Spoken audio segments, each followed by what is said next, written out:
Don't contact us again. You're no longer our son, my dad texted. My sister laughed. I replied, perfect. My lawyer will send the bill with interest. Then the chat imploded with missed calls and screaming texts. Hey Reddit, get ready to hear this shit show of a family. I'm Nick, 31 male, and my folks cut me off via group text because I stopped being their personal piggy bank. So I hit them with $78,000 in loan repayment demands. What followed? Well, grab your popcorn. This is going to be fun. The text came through at 9 p.m. on a Wednesday, while I was halfway through a gaming session with my buddy Derek. Family group chat. Dad, we're done. Don't contact us again. Consider yourself cut off. I picked up my phone, read it twice, then went back to my game. Derek noticed and asked what was up. I showed him the screen. Damn, he said. What did you do? Stopped writing checks. See, here's the thing about being the family bank. Eventually, you run out of sympathy for people who think your wallet is their emergency fund. My parents had been bleeding me dry for 6 years with what they called temporary loans. Loans that were never temporary and definitely never getting paid back. My sister Brielle saw the message and reacted with a laughing emoji. Then she typed, "About time someone said it." That told me everything. They'd had a whole family meeting about me. Sat around discussing how I was the problem while living off money I'd loaned them that they had no intention of returning. I could have typed out some long explanation. Could have defended myself. Instead, I replied, "No problem. I'll have my lawyer send over the loan repayment notices tomorrow." With interest. The typing indicators started going crazy immediately. 3 dots appearing and disappearing like someone having a seizure. Then my phone started ringing. Mom, Dad, Brielle. Back to back to back. I declined every single one and silenced my phone. Derek looked at me with this mix of concern and respect. Dude, are you serious about the lawyer thing? Completely. How much are we talking? I pulled up my spreadsheet. Yeah, I kept a spreadsheet. $47,000 over the last 6 years. All formally documented with signed loan agreements. His eyes went wide. Holy! Yeah. And that's not counting the random small favors they conveniently forgot about. That's just the actual formal loans with paperwork. Here's what they never wanted anyone to know. I didn't just help them out here and there. I bankrolled their entire lifestyle for years while they pretended they were doing fine. Every major loan came with a promissory note. Every single one. Because my grandmother Helen taught me early that family or not, you document everything. Dad had borrowed $18,000 3 years ago for what he called a business investment opportunity. The business never materialized. The investment was apparently a fishing boat he used twice before selling it for half what I gave him. Never paid back a cent. Mom took out $12,000 for medical bills that turned out to be cosmetic procedures she didn't need and couldn't afford. Also never saw a dime back.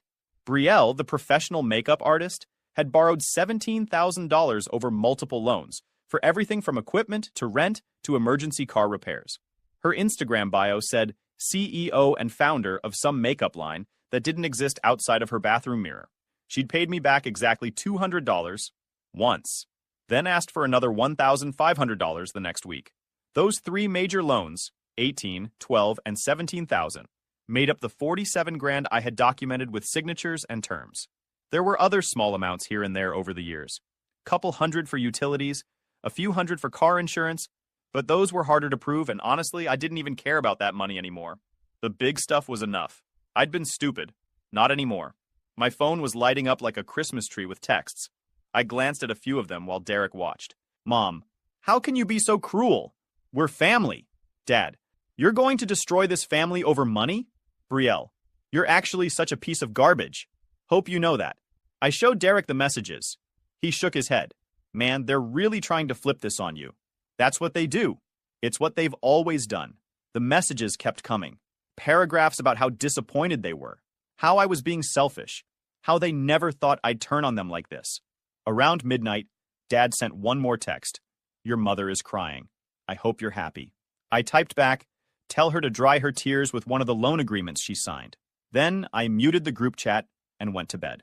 What they didn't know was that I'd had lunch with Grandma Helen 3 days ago, and I'd told her everything. The loans, the amounts, the complete lack of repayment or even acknowledgement, the constant guilt trips, the way they treated me like an ATM they could access anytime things got tight. She listened to the whole thing without interrupting. Then she asked me one question. Where do your parents live? I told her the address. And that's when she dropped the bomb. She went quiet for a long moment. Then she said, "Hey, hey, hey, that's my house." I didn't understand at first. Thought she meant she'd sold it to them years ago or something. But nope, she meant it was still hers. Legally. On paper. They'd been living there for 8 years without paying rent, property taxes, or utilities. Just existing in someone else's house like it was their God-given right. And that's when Grandma said something I'll never forget. "I think it's time they learned what life costs when someone's not paying it for them." That was 3 days ago. By tomorrow morning, everything was going to change. And they had no idea the storm that was coming. I showed up at Grandma Helen's place at 8 a.m. the next morning. She was already up, dressed, and had coffee waiting. "Sit," she said, pointing at the kitchen table. In front of her was an accordion folder that looked like it had survived a war. She pushed it across to me. "Everything you need is in there." I opened it. Inside were decades of documents. Property deeds. Tax statements. Rental agreements that were never signed. Payment records that showed exactly $0 received. And at the very bottom, loan agreements with my parents' signatures on them. Wait, loan agreements? I looked up at her. "You loaned them money too?" $31,200. Over 10 years. Her face didn't move. "They paid me back $800 total. Once, for my birthday. Like it was a gift." No way. I felt my jaw clench. So it wasn't just me. They'd been running this scam on her for a decade, before they even started with me. Why didn't you say anything? Because I was stupid.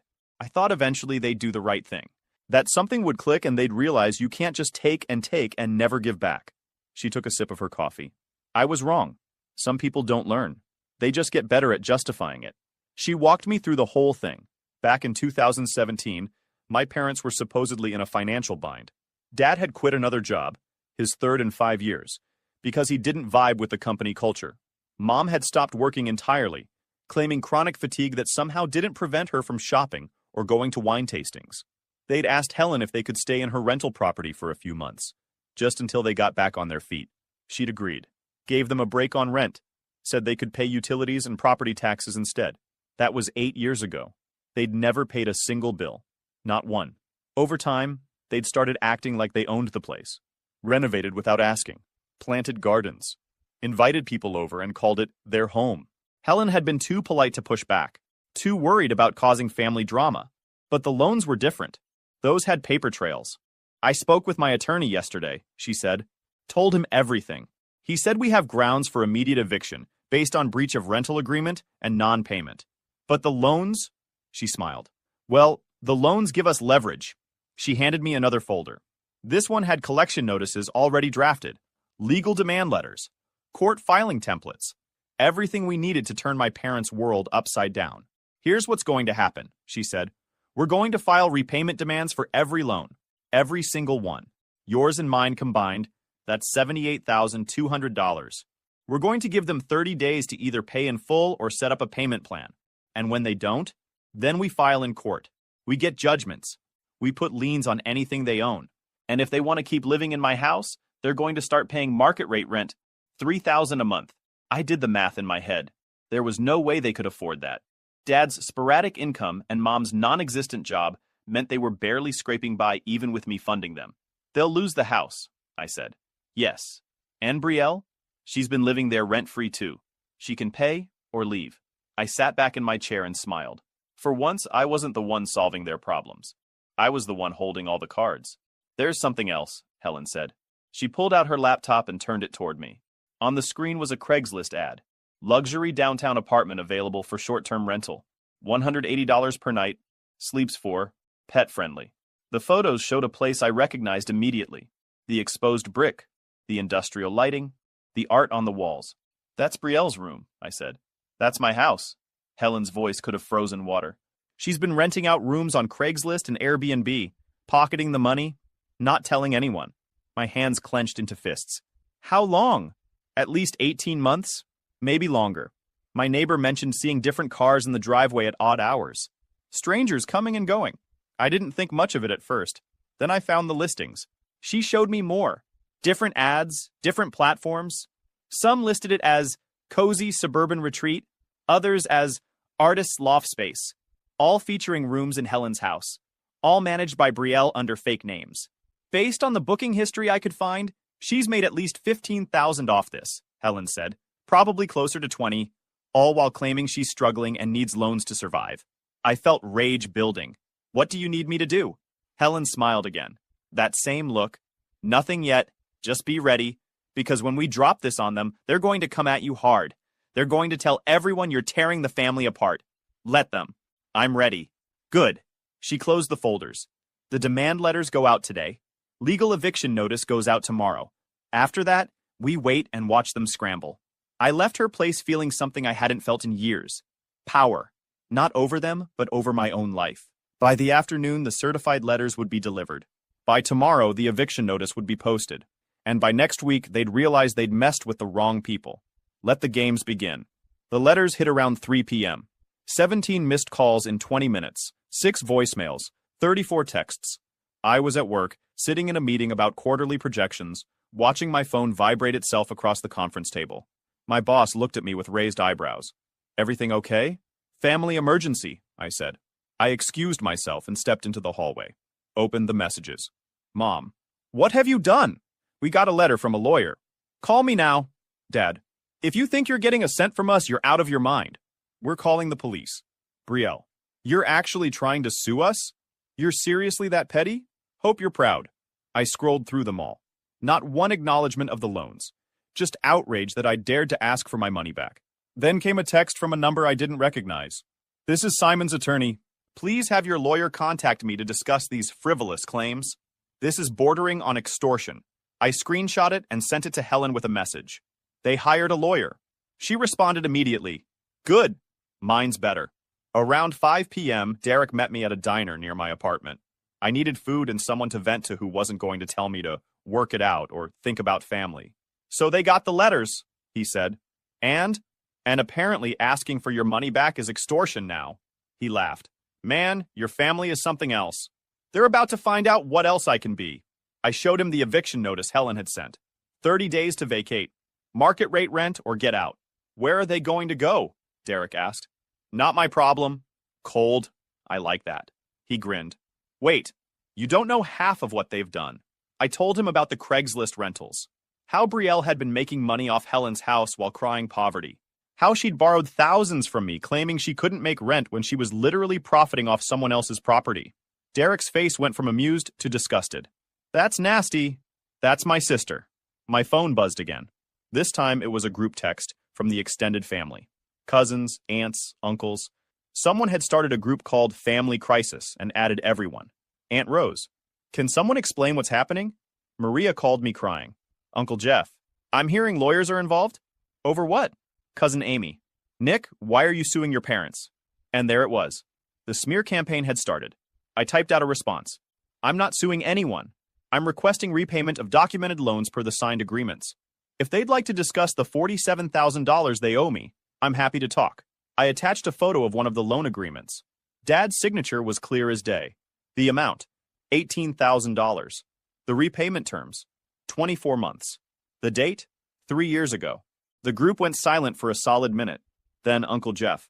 Holy... Cousin Amy. Wait, there are more? I sent another photo. Mom's loan, $12,000. Then Brielle's. $6,500 for emergency equipment. Then another of Brielle's. $4,200 for rent assistance. Uncle Jeff. What the heck? Then Dad jumped into the group. Those aren't loans. That was family helping family.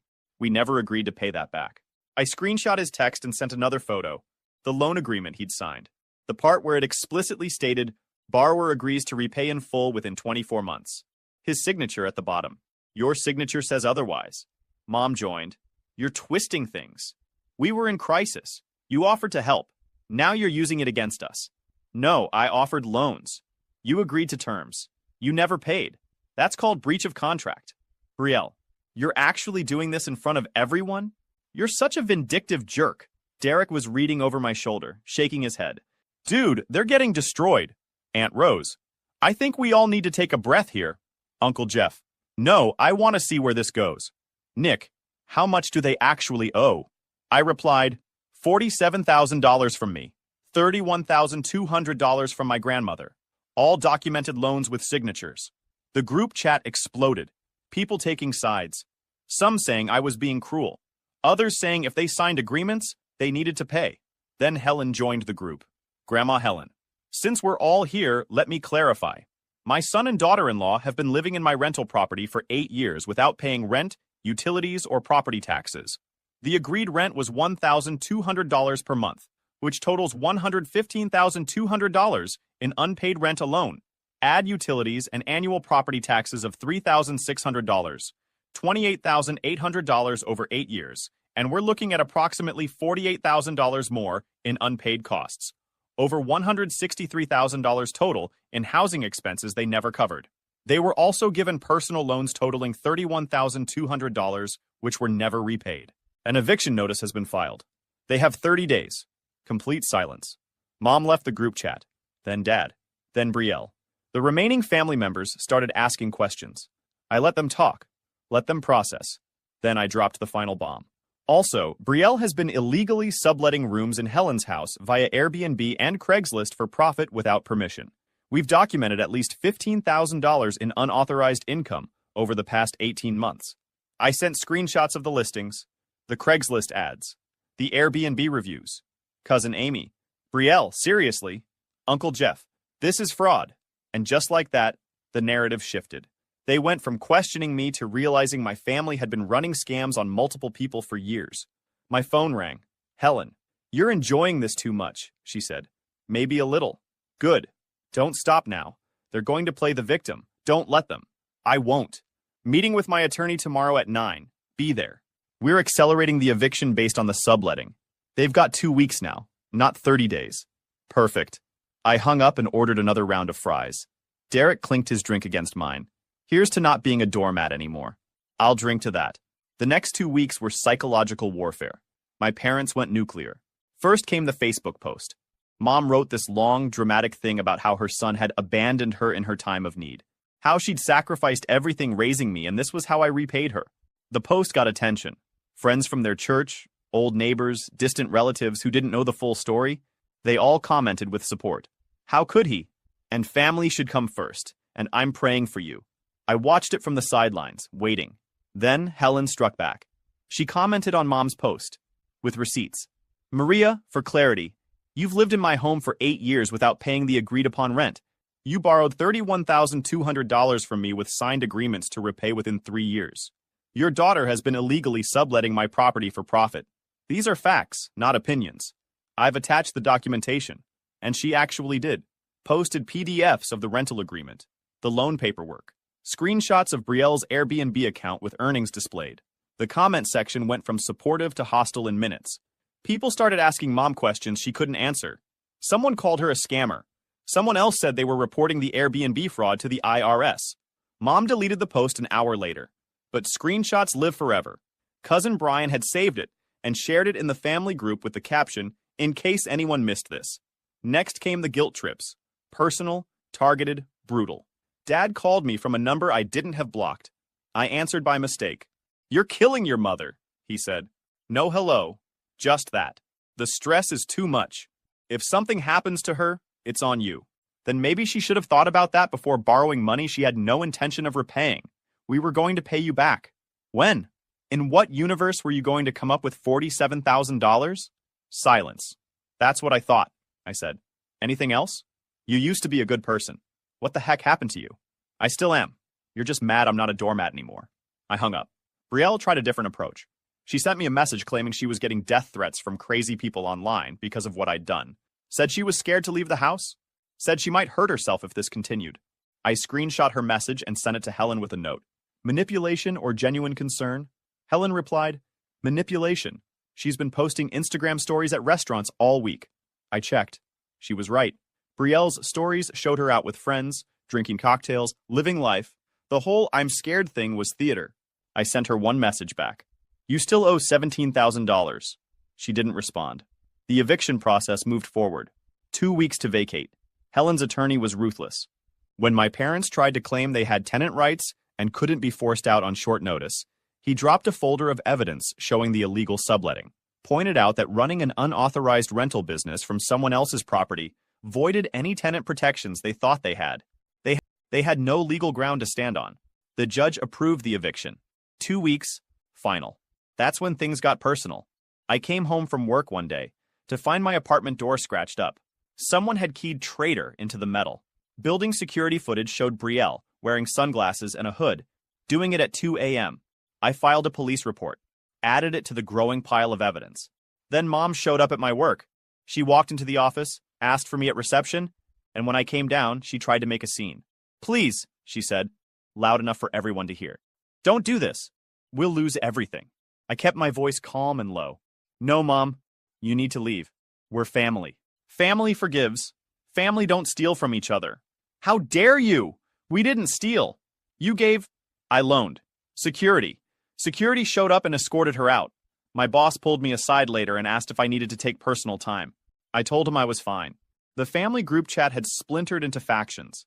Some people supported me. Others thought I was being too harsh. Most just stayed silent and watched the train wreck unfold. Uncle Jeff reached out privately. "I've been thinking about all those times they asked me for money. Never gave it to them. Always felt guilty. Not anymore." Cousin Amy sent me a message. "Brielle asked to borrow $3,000 from me last year. I said no. She never spoke to me again. Now I know why." The support was quiet but real. Then, a week before the eviction date, my parents made their final play. They hired a new lawyer, some flashy guy who specialized in family disputes. He sent a letter threatening to sue me for emotional distress, for elder abuse, for financial coercion. Helen's attorney laughed when he read it. "They've got nothing. This is a Hail Mary. Should I be worried? Only if you're worried about wasting 30 minutes in court watching their case get dismissed." The eviction was happening in 6 days. The court date for the loan repayment was scheduled for 2 weeks after the eviction. Everything was falling into place.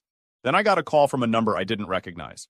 "Nick, this is Colleen, your dad's sister, Aunt Colleen. I hadn't talked to her in years. She'd moved to Oregon and dropped out of the family orbit. Hey, I heard what's happening. I want you to know, you're doing the right thing. Thanks." "No, I mean it. Your father did the same thing to our parents. Borrowed money, never paid it back, acted like it was owed to him. I stopped talking to him because of it. Your grandmother bailed him out more times than you know." My stomach dropped. "I didn't know that." "That's because they don't talk about it. They bury it. They make you feel crazy for remembering. But you're not crazy. You're doing what I should have done years ago." We talked for 20 minutes. She told me stories I'd never heard. How Dad had conned his own mother multiple times. How he'd borrowed from her friends. How he'd always positioned himself as the victim. It wasn't just me. It was a pattern. And now I understood why Helen snapped too. This wasn't about revenge. This was about breaking a cycle. The morning of the eviction, I didn't go to the house. Helen didn't either. We sent her attorney and a sheriff's deputy to handle it. I was at work trying to focus on a project when my phone started buzzing. Group chat activity.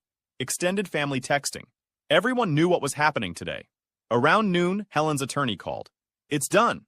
They're out. Left about an hour ago. Any issues? Your sister threw a makeup palette at the deputy. Missed. Other than that, no." I almost laughed. "Of course she did. Property's empty now. Your grandmother's getting the locks changed this afternoon." What did they take? Everything they could fit in a U-Haul. Left some furniture, trash everywhere, couple holes in the walls. Standard spite. Are we documenting it? Already done. Photos, video, the works. If they try to claim they left it in good condition, we've got proof otherwise. They were out. It was real. My phone buzzed. Message from an unknown number. "We're homeless because of you. If anything happens now, it's all your fault." Blocked. They were cycling through phones, trying to get to me. I blocked 4 numbers in 10 minutes. Then came a call from Aunt Rose. "Nick, I just talked to your mother. They're in a motel. They don't have anywhere to go. They had 8 years to figure out housing. She's saying they can't afford first month's rent anywhere. That they're going to end up on the street. They should have thought about that before refusing to pay their debts. Can't you just—" "No. Rose, with all due respect, they owe me $47,000. They owe Helen $31,200. They've been living rent-free for 8 years. They've borrowed and stolen and manipulated their way through life, and it finally caught up with them. I'm not the villain here." Silence. "I know," she finally said. I feel bad." "So do I. But feeling bad doesn't change what they did." She sighed. "You're right. I'm sorry for calling." Over the next 3 days, I got texts from 7 different numbers. All variations of blame, threats, guilt trips. I documented every one and forwarded them to Helen's attorney. "This is harassment," he said. "We can file for a restraining order if you want." "Not yet. Let's see if they burn themselves out first. Your call, but the moment it escalates, we move." 2 weeks after the eviction, The court date for the loan repayment arrived. I took the day off work and met Helen outside the courthouse. Inside, my parents sat on the opposite side of the room with their lawyer. Mom looked worn down. Dad looked furious. Brielle wasn't there. When the judge called the case, both sides presented their evidence. Then the judge asked, "Do you have documentation stating these were gifts?" Their lawyer shuffled papers. "Your Honor, this was a family matter. The expectation was documentation. Yes or no?" "No, Your Honor, but then they're loans. Do you dispute the signatures on these agreements?" Dad leaned forward. "Those were signed under duress." "What duress?" "We were desperate." "Being desperate doesn't negate a contract. Do you have evidence of coercion? Threats? Anything that would invalidate these agreements?" Silence. The judge looked at our attorney. "What are you seeking?" "Full repayment of $78,200 combined, plus interest and legal fees. If unable to pay in full, we request a court-ordered payment plan with automatic wage garnishment to ensure compliance." The judge nodded. "Granted. Defendants will repay the full amount at $800 per month until satisfied.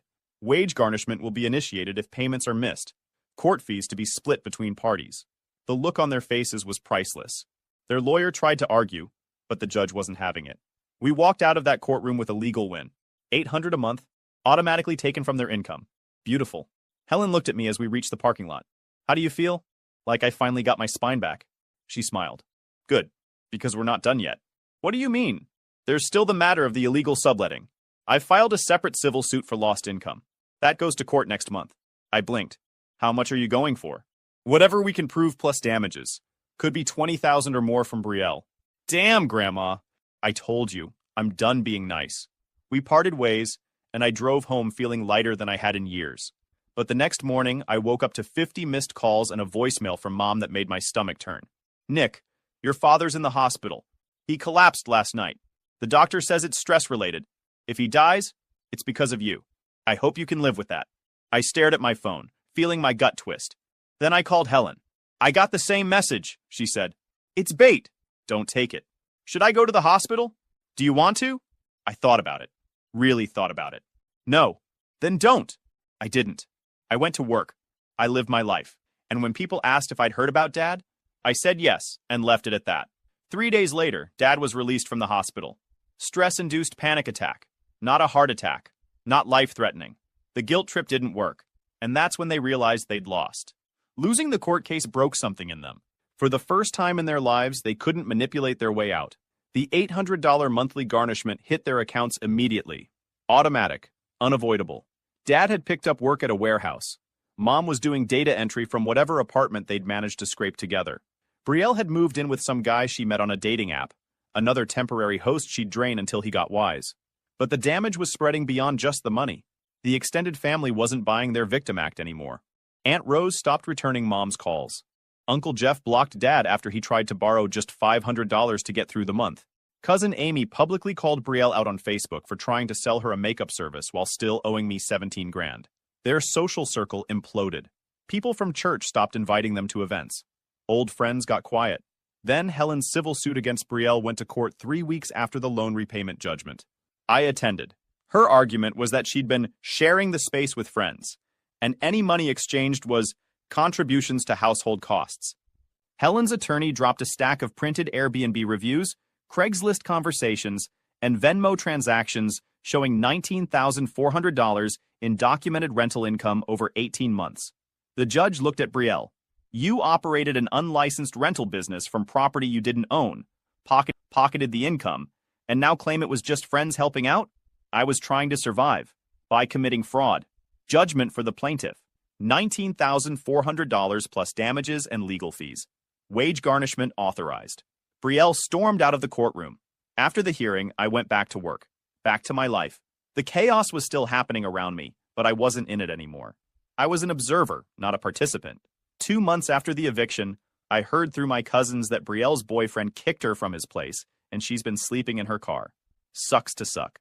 The garnishments kept hitting. Every month, like clockwork. They tried to fight it twice. Filed motions to reduce the payments. Claimed financial hardship. Both times, the judge denied them. Said they'd signed contracts, and now they'd honor them. 4 months after the court judgment, they'd paid back $3,200 of the combined $78,200. At this rate, It'd take over 8 years to repay everything. 8 years of being legally bound to the consequences of their choices. And I was fine with that. Grandma and I met for lunch one afternoon. She looked good, lighter, less stressed. She'd renovated the house after they'd left, turned it into an actual rental property with real tenants who paid on time. How's it feel? I asked. Liberating. She sipped her coffee. I spent so long trying to help them, trying to be the supportive mother, the understanding grandmother. All it did was enable them to get worse. You did the right thing. So did you. Don't forget that. When they come crawling back, and they will, don't forget what they did. Don't forget how they treated you. I won't. But I didn't believe they'd come crawling back. They were too proud, too stubborn, too committed to their victim narrative. I was wrong. 6 months after the eviction, my phone rang on a Saturday evening. Unknown number. Nick? Mom's voice. Small. Broken. What? How are you, son? Don't call me that. What do you want? She paused, then said, Can we talk? In person? No. Please, I'm asking. I don't have anything to say to you. Then just listen. That's all I'm asking. She kept ranting for like 2 minutes and asking me to meet. I should have said no, but curiosity won, I guess. So, I agreed to meet her tomorrow. The next day, I showed up early at some coffee shop, grabbed a corner table where I could see the door. Derek had offered to come as backup, but I told him I'd be fine. Mom walked in at 12:03. She looked rough, face worn. She'd aged 5 years and 6 months. She sat down across from me without ordering anything. Thank you for coming. I didn't respond, just waited. Then after the awkward silence, she finally spoke. I wanted to apologize. Okay, we were wrong. About everything. The loans, the house, the way we treated you, all of it. I leaned back. What do you want? Nothing. I needed to say it. You said it. Anything else? She looked down at her hands. Your father and I are separating. That caught me off guard. What? We can't afford to live together anymore. The garnishments, the rent, everything. We're drowning. We are blaming each other the whole time. It's over. I'm sorry. I wasn't. Brielle's pregnant. She doesn't know who the father is. She's asking us for help, but we don't have anything to give her. Again, not my problem. I know. I'm not asking you to fix it. I just thought you should know. We sat in silence for a moment. Then she spoke again. Quieter. You were right. About everything. We used you. We took advantage. And when you finally stood up for yourself, we tried to destroy you for it. I don't expect you to forgive me. I just wanted you to know that I see it now. What we did. I studied her face, looking for the manipulation, the angle, but all I saw was exhaustion. Is that it? That's it. I stood up. Thanks for the apology, but it doesn't change anything. You still owe me $47,000. The garnishment continues until it's paid. That's how this works. I understand. Do you?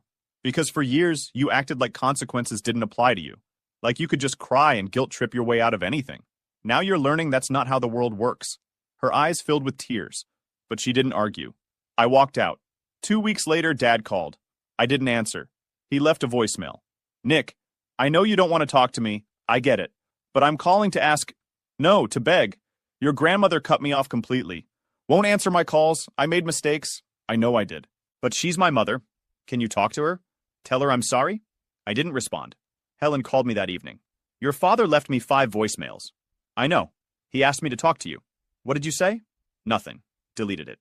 Good. She paused. He's not getting back in. Ever. I want to be clear about that. I spent 40 years enabling him, bailing him out, making excuses. I'm not doing it anymore. And if that makes me a bad mother, I'll live with that. You're not a bad mother. You're actually amazing. So are you, kid. We hung up, and I sat on my couch taking in the weight of the last 6 months. The chaos, the legal battles, the family implosion, and I felt good. Not in a vindictive way. Not in a, ha-ha, they're suffering way. Just free. For years, I'd carried their problems, their debt, their dysfunction. And the moment I put it down, they tried to make me feel guilty for not picking it back up.